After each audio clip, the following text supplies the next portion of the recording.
في البشر والمدد أهلا وسهلا وترحيبا بلا عدد لازم ضيفا كريما زائرا أبدا مكرما بخير الطاعات والسدد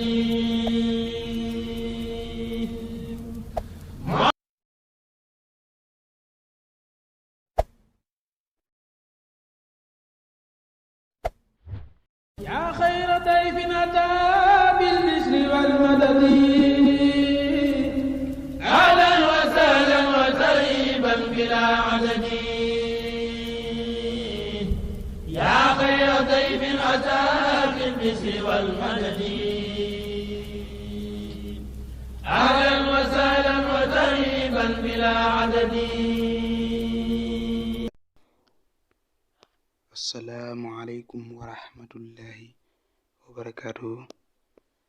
yéen mbokki jullit yi, mbokki taalibe yi, ñu ngi leen di jaare te di leen ndokkeel ci weeru koor bu màgg wi, di jiital ci suñu nuyoo al cheikh Muhammadul Muntaxa Mbàkke Basiru, di ñaan yàlla suñu boroom mu yàggal ko fi lool te ànd ak wér ba naal yi mu bëgga liggéeyal maamam yépp mu eggale ko ci jàmm ak salaam.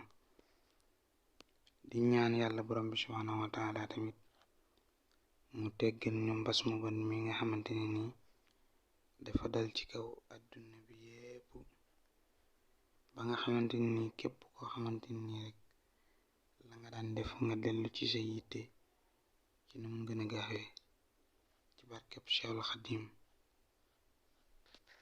يا خير ضيف أتى بالبشر والمدد. kon ñu ngi génn ci seen naafila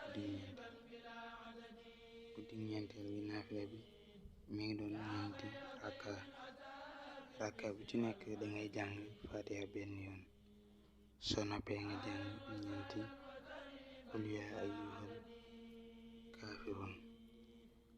dangay def fatiha benn yoon, def ñeenti qul yaa ayyuhal kaafiruun.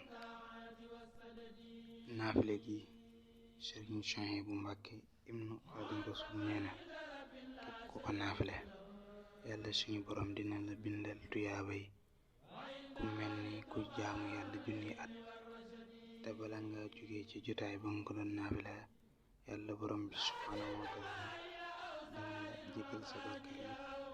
salaamu aleykum wa rahmatullahi wa barakatuhu. يا خير ضيف أتى بالبشر والمدد أهلا وسهلا وترحيبا بلا عدد يا خير ضيف أتى بالبشر والمدد أهلا وسهلا وترحيبا بلا عدد.